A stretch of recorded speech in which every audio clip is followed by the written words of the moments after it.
Everyone, मी मयुरी तुमचं सगळ्यांचं स्वागत करते माझ्या चॅनलवरती. तर आज आमच्याकडे आहे हळदी-कुंकूचा कार्यक्रम आणि हा व्लॉग त्याबद्दलचाच आहे, की आम्ही हळदी-कुंकू कसं साजरं केलं, कशी तयारी केली आणि काय-काय एन्जॉय केला त्याबद्दलचाच हा व्लॉग आहे. तर शेवटपर्यंत नक्की बघा.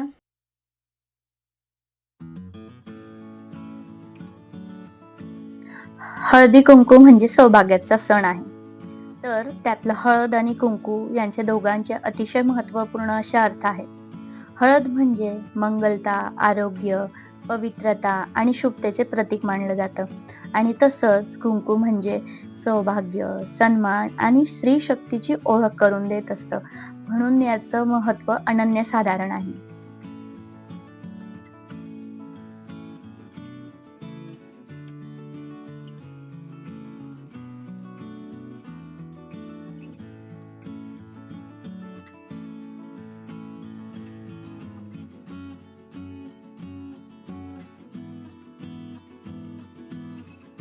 तसं तर प्रत्येक शुभ कार्याच्या वेळी हळदी कुंकू देण्याची प्रथा आपल्याकडे चालत आलेली आहे.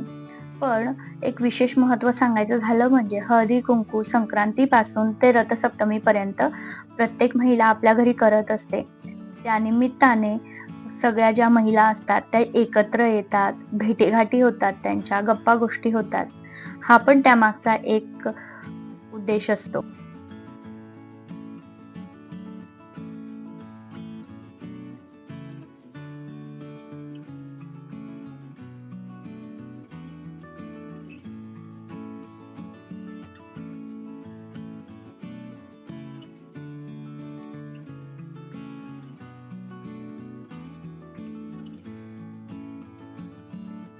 आणि हळदी कुंकवामागील एक विशिष्ट आणि खूप महत्त्वपूर्ण बाब सांगायची म्हणजे हळदी कुंकवाच्या माध्यमातून आपण सुवासिनींच्या रूपात आपल्या घरी आलेले जे आदिशक्तीचं रूप म्हणजे देवीचं रूप असतं त्यांची पूजा आपण करत असतो. आणि हळद आणि कुंकू लावल्यामुळे जे सुवासिनींमधील स्त्री दुर्गा देवीचे जे अप्रकट तत्व असते ते जागृत होते आणि श्रद्धापूर्वक हळद कुंकू लावणाऱ्या जीवासाठी कार्य करते. तर हळदी कुंकू करणे म्हणजे एक प्रकारे जी ब्रह्मांडातील सुप्त अशी आदिशक्ती आहे, आपण ती जागृत होण्यासाठी त्याला आव्हान करत असतो. आणि आपण एक प्रकारे जेव्हा सुवासिनींना हळदी कुंकू लावत असतो, त्या त्यानंतर आपण ते जी आदिशक्ती आहे, तिचा आपण आदर करत असतो, सन्मान करत असतो.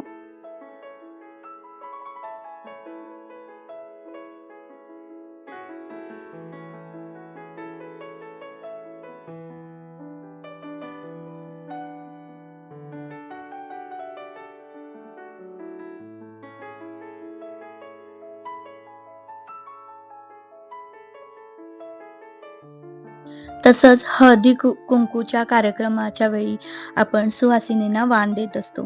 तर हे वाण नेमकं आपण का देत असतो? तर वाण देताना आपण नेहमी पदराच्या टोकाचा वाणाला आधार देतो आणि मग आपण वाण देत असतो. म्हणजेच दुसऱ्या जीवातील जे देवतत्व आहे त्याला आपण तन, मन आणि धन यांच्या त्यागातून शरण येत असतो.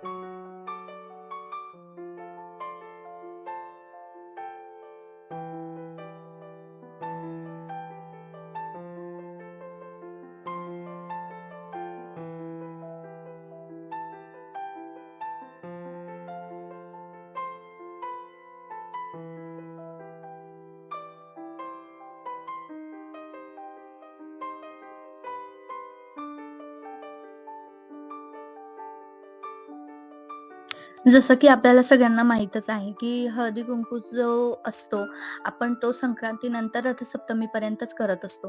पण त्यामागचं कारण आपल्याला माहीत नसतं. पण एक सिंपल असं कारण म्हणजे, की रथसप्तमीपर्यंतचा जो काळ असतो, तो तेजाला पुष्टी देणारा असतो. म्हणजे सगळीकडे वातावरण प्रसन्न असतं, सकारात्मकता आपल्याला जाणवत असते आणि एक प्रकारचं तेज सगळीकडे असतं आणि त्यामुळे हा जो काळ असतो तो असं शुभ कार्य करण्यासाठी उत्तम मानला जातो आणि म्हणूनच हळदी कुंकवाचा जो कार्यक्रम आहे तो रथसप्तमीपर्यंत करण्यात येत असतो.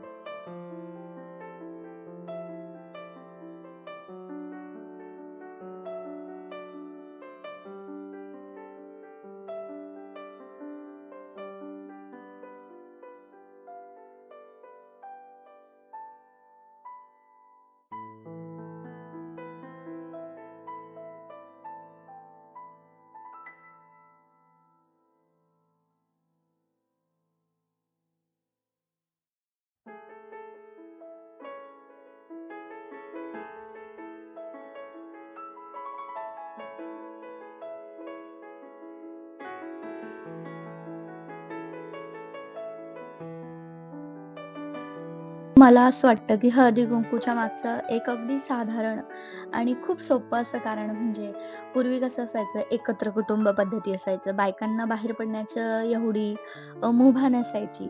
पण आता जसा-जसा समाज प्रगत झाला, तर तसे-तसे जी बंधनं होती तेही मिटले. पण हळदी-कुंकूच्या कार्यक्रमानिमित्त काय होतं, बायका एकत्र जमतात. त्यांचे जे भावना असतात, सुख-दुःख असतात, ते एकमेकींना सांगतात. कारण त्या एक दिवसाच्या मैत्रिणी असतात आणि त्यांना भेटून एक वेगळा उत्साह म्हणा, सकारात्मकता जाणवते आणि त्यांचा आत्मविश्वास वाढतो. आणि ही एक जी प्रथा आहे आपली अतिशय उत्तम आहे मला असं वाटतं. कारण की प्रत्येक स्त्री ही जरी स्वतंत्र असली तरी ती तिच्या जबाबदाऱ्या म्हणा किंवा काही तिची स्वप्न पूर्ण करत असेल म्हणजे ती सतत काही ना काही कामात गुंतलेली असते. ती स्वतःसाठी असा पर्टिक्युलर वेळ कधीच काढत नसते.